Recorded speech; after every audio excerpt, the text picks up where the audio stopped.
السلام علیکم ورحمۃ اللہ وبرکاتہ۔ الصلاۃ والسلام علیک یا رسول اللہ، الصلاۃ والسلام علیک یا حبیب اللہ، صلی اللہ تعالی علیہ وسلم۔ محترم ناظرین، آج آپ کے سامنے یوم عاشوراء کے حوالے سے کچھ باتیں عرض کی جائیں گی۔ یوم عاشوراء بہت ہی فضیلت اور برکت والا دن ہے، بابرکت دن ہے یوم عاشوراء، اور اس یوم عاشوراء کو بہت ساری نسبتیں حاصل ہیں۔ آپ دیکھیں، اسی دن یعنی یوم عاشوراء کو حضرت آدم علیہ السلام کو پیدا کیا گیا، اسی دن آپ کی توبہ قبول ہوئی،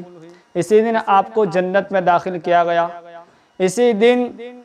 زمین و آسمان بنائے گئے، اسی دن چاند سورج ستارے بنائے گئے، اسی دن جنت کو بنایا گیا، اسی دن یعنی یوم عاشوراء کو حضرت ابراہیم علیہ السلام پیدا کیے گئے، اسی دن آپ کو آگ سے نجات ملی حضرت ابراہیم علیہ السلام کو، اور یوم عاشوراء کو ہی زمین پر سب سے پہلی بارش ہوئی، اسی دن حضرت یوسف علیہ السلام گہرے کنویں سے نکالے گئے، اسی دن اللہ تبارک و تعالیٰ نے حضرت موسیٰ اور ان کی قوم کو فرعون سے نجات دی، اور فرعون اور اس کی قوم اسی دن غرق ہوئے، اسی دن حضرت عیسیٰ علیہ السلام کو پیدا کیا گیا، اور حضرت عیسیٰ علیہ السلام آسمان پر اٹھائے گئے، اسی دن حضرت یعقوب علیہ السلام حضرت یوسف علیہ السلام سے ملے،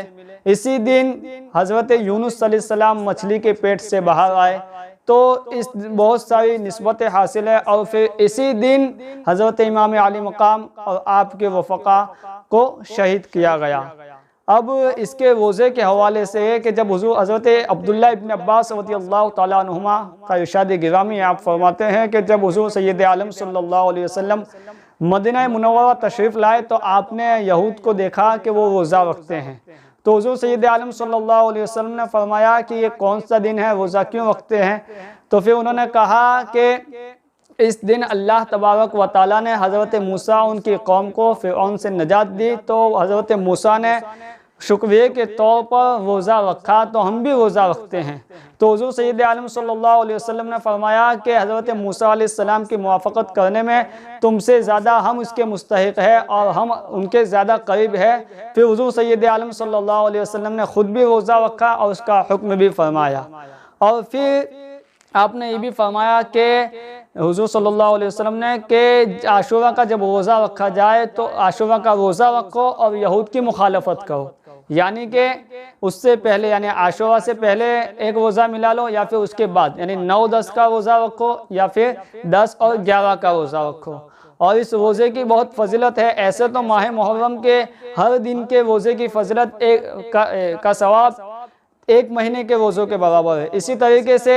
یہ بھی حضور علیہ السلام نے فرمایا کہ رمضان کے بعد سب سے افضل روزہ یہ ماہ محرم کا روزہ ہے۔ پھر میرے آقا صلی اللہ علیہ وسلم ارشاد فرماتے ہیں کہ میں گمان کرتا ہوں کہ عاشوراء کا روزہ 1 سال قبل یعنی 1 سال پہلے کے گناہوں کو مٹا دیتا ہے، تو ہمیں بھی عاشوراء کے دن روزہ رکھنا چاہیے، 9-10 کا روزہ رکھے یا پھر 10 اور 11 کا روزہ رکھے، اس لیے کہ آپ کو میں عرض کروں کہ روزے سے ہمارا جو نفس ہے وہ مر جاتا ہے، روزہ رکھنے سے نفس پہ کافی حد تک کنٹرول حاصل ہو جاتا ہے، اور پھر انسان کو عبادت کی لذتیں میسر آتی ہے۔ آپ نے غور کیا ہوگا کہ جب انسان کا پیٹ خالی ہوتا ہے، بھوکا ہوتا ہے انسان، تو اس وقت جو نماز پڑھتا ہے، جو عبادت کرتا ہے، تو اسے لذت نصیب ہو جاتی ہے، اس لیے کہ اللہ کے ایک ولی ہے حضرت ابراہیم ابن ادہم فرماتے ہیں کہ میں پہاڑوں میں اللہ کی عبادت و ریاضت کرتا تھا، وہاں مجھے 4 اللہ کے ولی ملے، اور انہوں نے فرمایا کہ ابراہیم ابن ادہم اگر عبادت کی لذت حاصل کرنا چاہتے ہو تو پیٹ بھر کر کھانا نہ کھاؤ،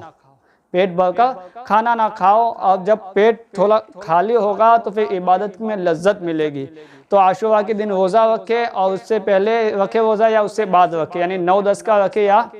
10-11 کا روزہ رکھے۔ اور اسی طریقے سے عاشوراء کے دن جو شخص اپنے اہل و عیال پر وسعت کرے، کھانے اچھے کھانے پکائے اور وسعت کرے، تو اللہ تبارک و تعالیٰ سال بھر اس کے رزق میں برکت عطا فرمائے گا، یعنی سال بھر اس کے دسترخوان پر کشادگی رہے گی۔ اسی طریقے سے جو شخص عاشوراء کے دن غسل کرے تو وہ تمام سال بیماریوں سے امن میں رہے گا، محفوظ رہے گا، اس لیے کہ اس دن تمام پانیوں میں آب زمزم جو ہے وہ مل جایا کرتا ہے۔ اسی طریقے سے حضور سید عالم صلی اللہ علیہ وسلم نے ارشاد فرمایا کہ عاشوراء کے دن جو اس میں سرما لگائے تو کبھی بھی اس کی آنکھ نہ دکھے گی۔ تو ان باتوں پر بھی عمل کیا جائے۔ اسی طریقے سے جو غربا و مساکین ہیں ان کی مدد کی جائے، یتیموں کے سر پر دستے شفقت پھیرنا چاہیے۔ اسی طریقے سے اس دن زیادہ سے زیادہ توبہ و استغفار کرنا چاہیے، اس لیے کہ حضرت آدم علیہ السلام کی توبہ اسی دن قبول ہوئی، یعنی عاشوراء کے دن ہی آپ کی توبہ قبول ہوئی۔ تو ہم بھی ان کی اولاد ہے تو ہمیں چاہیے کہ عاشوراء کے دن زیادہ سے زیادہ استغفار کرے، توبہ کرے، اس لیے کہ جو بندہ توبہ کرتا ہے اللہ تبارک و تعالیٰ اس سے محبت فرماتا ہے۔ اور پھر شیطان لعین نے اللہ تبارک و تعالیٰ سے کہا تھا، جب وہ موجود ہوا تو اس نے کہا کہ اے رب، جب تک تیرے بندے زندہ رہیں گے میں انہیں گمراہ کرتا رہوں گا، انہیں گناہوں میں مبتلا کر دوں گا۔ تو اللہ تبارک و تعالیٰ نے فرمایا کہ مجھے اپنی عزت و جلالت کی قسم، جب تک میرے بندے میری بارگاہ میں توبہ کرتے رہیں گے میں انہیں بخشتا رہوں گا، میں انہیں معاف کرتا رہوں گا۔ تو توبہ کو اپنے اوپر لازم کر لے۔ اسی طریقے سے امام علی مقام رضی اللہ تعالیٰ عنہ، آپ دیکھیں کہ ہم محبت کا اظہار ہم سمجھتے ہیں کہ آپ کے نام کی فاتحہ دلا دی اور کچھ کام کر لیے اور سمجھتے ہیں کہ ہم نے ان کی محبت کا حق ادا کر دیا، تو یقیناً ہم نے حق ادا نہیں کیا۔ کما حق ان کی محبت کا حق تو اس وقت ادا ہوگا جب ہم ان کی باتوں پر عمل کریں گے،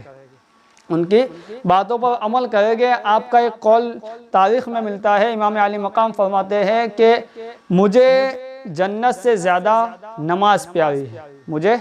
جنت سے زیادہ نماز پیاری ہے، اس لیے کہ جنت میں میری رضا ہے اور نماز میں میرے رب کی رضا ہے۔ یہ امام علی مقام فرماتے ہیں۔ تو ہمیں بھی عہد کرنا چاہیے کہ ہم نمازی بن جائیں۔ اور پھر اسی طریقے سے امام علی مقام رضی اللہ تعالیٰ عنہ کا جو مشن ہے کہ انہوں نے دین کی سربلندی کے لیے، دین کی بقا کے لیے، دین کی ترقی کے لیے آپ نے اپنی قربانی دی، اپنے اولاد کی قربانی دی، گھر بار کو چھوڑا۔ تو ہمیں بھی چاہیے کہ ہم بھی دین کے لیے کچھ کریں۔ تو کچھ کریں گے کب؟ جب ہم صحیح معنی میں دین سیکھیں گے، دین سمجھیں گے، اپنی اولاد کو سکھائیں گے، سمجھائیں گے، تب ہمیں اس کا فائدہ حاصل ہوگا۔ تو امید ہے کہ جو باتیں عرض کی گئی آپ اس پر عمل کریں گے۔ اللہ تبارک و تعالیٰ سب سے پہلے مجھے عمل کی توفیق عطا فرمائے۔ السلام علیکم ورحمۃ اللہ وبرکاتہ۔